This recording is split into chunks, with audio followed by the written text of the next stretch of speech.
Hi and welcome, and thanks for tuning into the channel. So today we're going to check out a video I've shot probably close to a year ago now. I just haven't had the chance to edit it, and this is me and one of my best mates cruising around Port Waikato. Now sorry about the quality of the audio at times. At some points I was just playing around with the GoPro, which is mounted on the snorkel of my Forester, and when it gets a bit windy it's quite clear that it was in the frame instead of its regular case. But yeah, this is a really awesome place to go and have a bit of a sneaky four-wheel drive.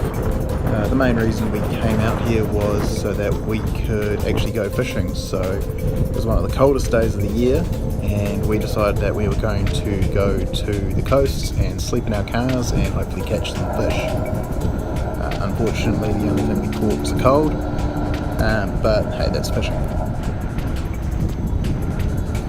Now these big trees on the right will be washed up driftwood, and I managed to get the Forester beached on one of those on the way out, which was a good bit of fun. We got to test out Matt's winch on the Safari to winch the tree out from under the Forester, because there was no way we were moving it. So I was taking a wee bit more careful going through all of the driftwood.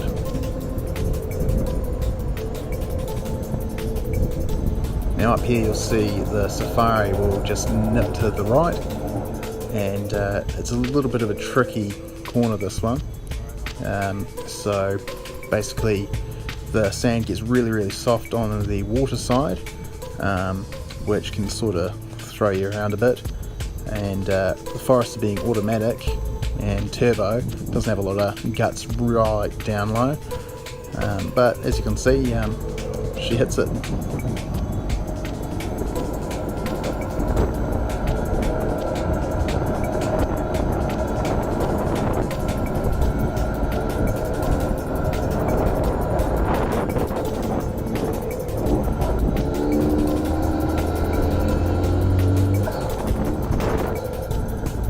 Yeah, there you go.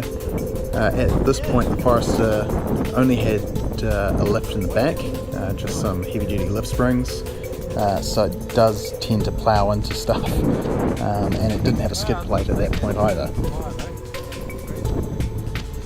So this is actually after we have done a bit of fishing for the afternoon, and we're just going to go find a spot to set up camp for the night.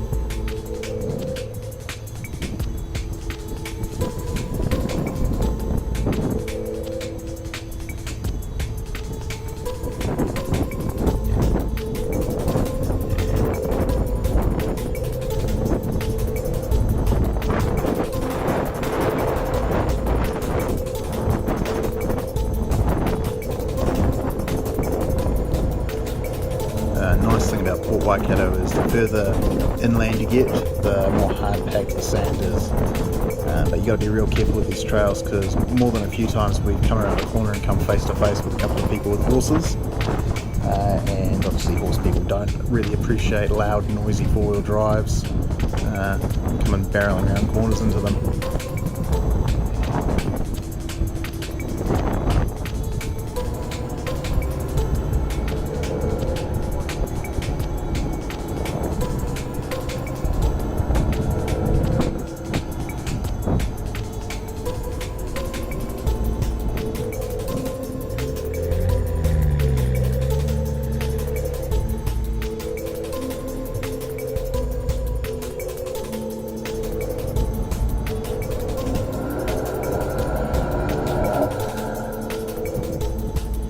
So this is where we decided to set in for the night. A nice beautiful view of the river, and plenty of space to sort of light a fire, cook our dinner. Unfortunately we weren't cooking fish, but again, that's fishing. And yeah, it turned out to be an epic spot. So we had the fire going, our fishing rods. We tried to keep fishing through the night, but when we woke up in the morning, this was the view.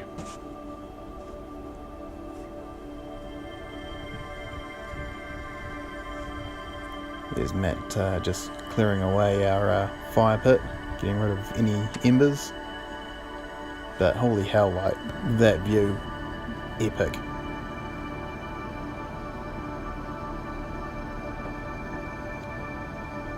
Yeah, it's definitely one of the most beautiful mornings I've ever woken up to, and I wish we could actually go again at some point soon.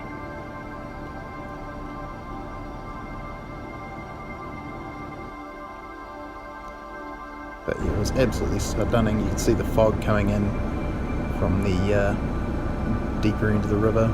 It was just perfect.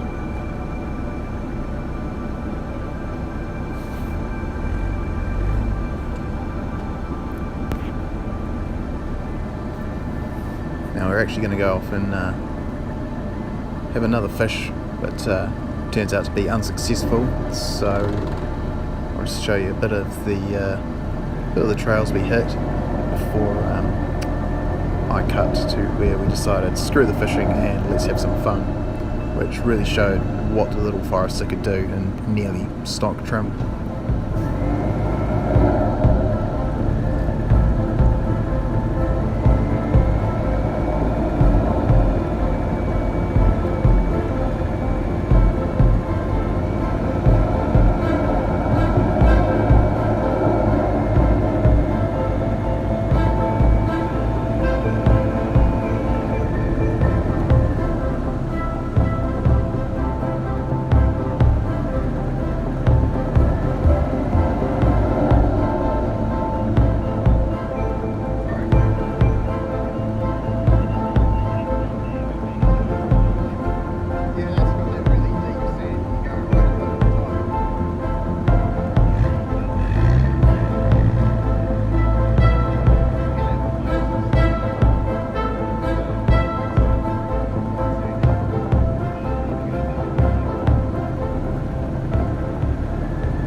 It got down to about -1 that night, so you can see a little bit of frost on the sand.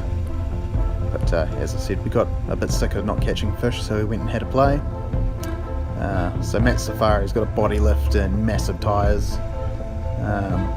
and it weighs a ton, as you can see.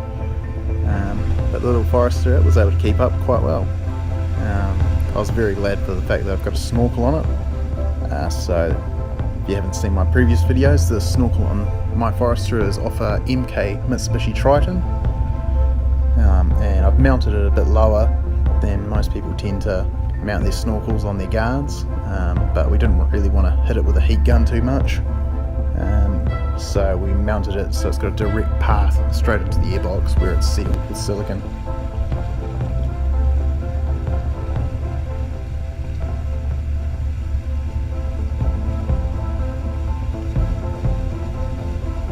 At this point I'm letting the Safari get a bit further ahead because we're not quite sure how deep the water is, and I want to make sure that I've got plenty of time to scoot to the side just in case it gets a bit too deep.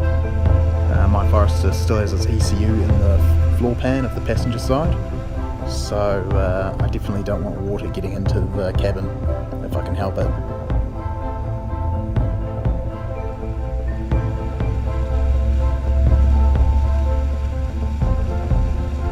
So it wasn't too deep, it was maybe a foot deep, just up to the bottom of the door sills.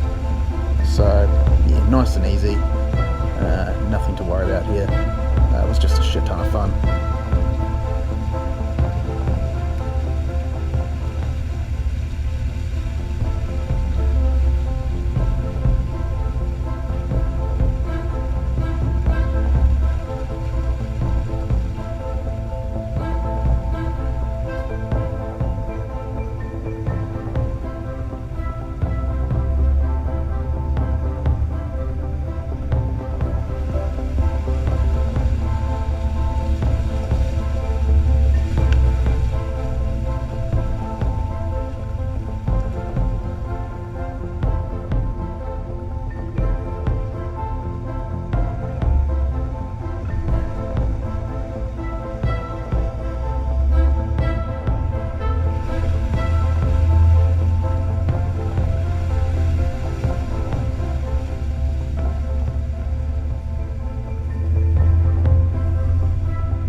So yeah, that's pretty much the highlights of our Port Waikato mission.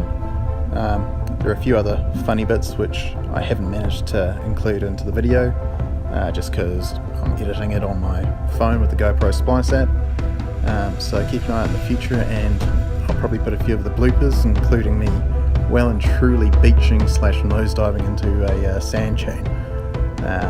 So yeah, thanks for watching, subscribe, and I will add a few more videos in the near future. Thanks for watching.